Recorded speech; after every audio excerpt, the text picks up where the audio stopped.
What do you make of the challenges for the BOJ? What is their number one question that investors want answered? Is it inflation, or is it just simply, will Governor Kuroda stay on after his term ends in 2018?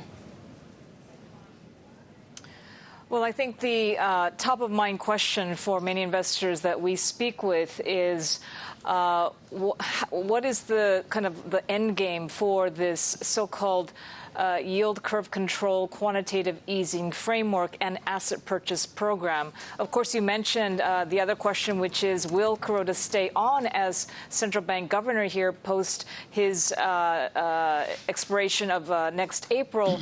But the number one question is, how much longer can the Bank of Japan sustain the current program? For what it's worth, our view is because they've set their inflation target quite high and ambitious at 2%, it is quite likely that they will persist with the current framework, including both yield curve control as well as the asset purchases that they are currently executing.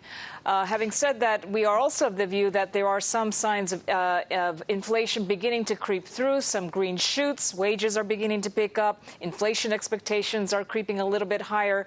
While not the 2% that the Bank of Japan is aiming for, we are definitely going to start to see some increasing signs of inflation, we think, in the next 6 to 12 months down the road. But, Kathy, by again delaying the time for hitting their price targets or their price goals, is the BOJ effectively acknowledging that they'll need to continue easing for many years to come? It would appear so. And so we don't know exactly how long that will be. And again, a lot will ride on whether Kuroda stays or leaves post next spring. But for the time being, the fact that they did delay or postpone the timeline for reaching their target inflation level, obviously the market is interpreting that as more for longer.